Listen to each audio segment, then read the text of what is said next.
This is this is Head Bust Unboxing. We are back in the house, and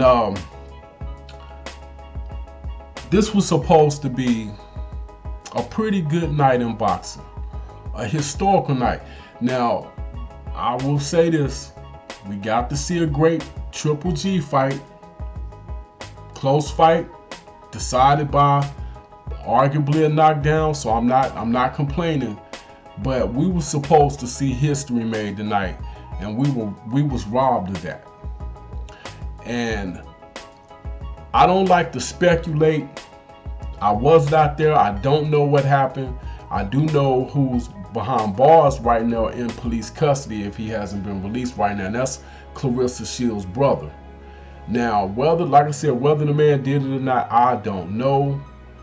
But at the end of the day, whoever it was, if it was somebody with Claressa Shields' team or someone related to her or somebody connected to her, and I'm not saying she had anything to do with it. I'm not saying that at all.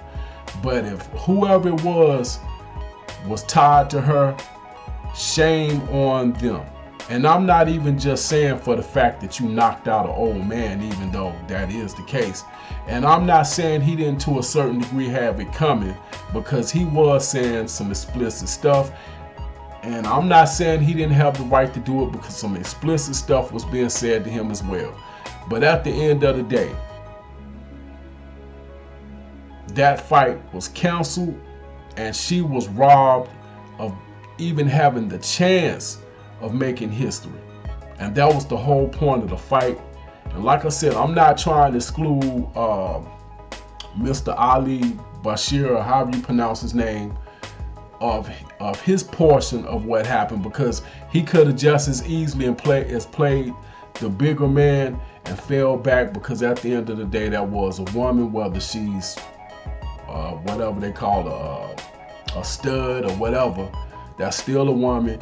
Could have just fell back, whatever. You know, say what you say and just fall back.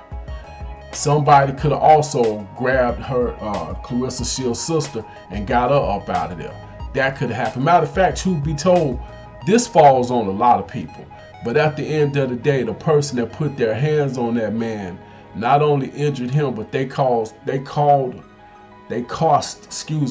her the opportunity to try and create history, or try to make history. And she is definitely feeling it. If she wasn't feeling it earlier, because it seemed like her spirits was halfway up over the last 24 hours, but that does not seem to be the case now. She put a post on Twitter saying, and I quote, "I just want to cry, sad face. What did I do to deserve this? I just pray things get greater later. Good night." And I would like to say this to Claressa Shields, and this isn't the biggest channel in the world, but I hope this get to her. I feel for you, because you did not deserve this, and you have the right to ask why did this happen to you. No, you did not deserve this. I didn't think you did anything. You look like you was focused.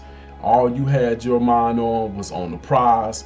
So like you said, you can't control what other people do, but you can control who are around you. And if somebody's in your camp that's a loose cannon, you might want to think about removing that person if that's the case. But like I said, I don't know who it was that actually struck the man. All I know is who the police has in custody, or had. Like I said, he might have been released. But the true victim of this wasn't just the guy that got hit, because at the end of the day, I'm not saying he deserved to get hit, but he was running his mouth.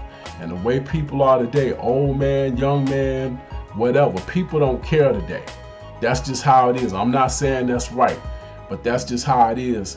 And him being an elder, he should have fell back.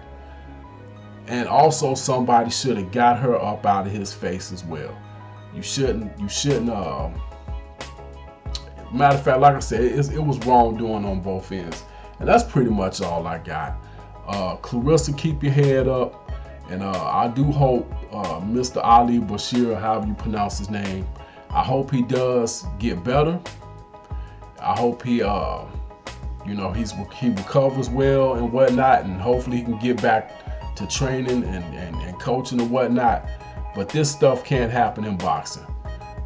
That stuff, if you want to see somebody get slugged out, or if you want to slug somebody out, then you need to get in the ring and put them gloves on. But I mean, that's pretty much all I got. I'm kind of disgusted, and so please forgive me if I'm fumbling with my words a little bit. But that's pretty much all I got. Hit me up in the comment section. Let me know what you think, man. How messed up was this, and who was at fault? I say a little bit of everybody. A little bit of everybody, because you can't just watch your people act a fool. Sometimes you got to step in, grab guys, push people back, get them, you know what I'm saying, get them out each other's face, whatever. But there was plenty of people up in that building that could have separated her people from Habazin's people. It should have been security up in there to make sure stuff like this happen. Like, how's the stuff like this happen at a big event? I don't understand. But anyway, I got nothing else. This is Head Busting Boxing Fight Doctor. I am out.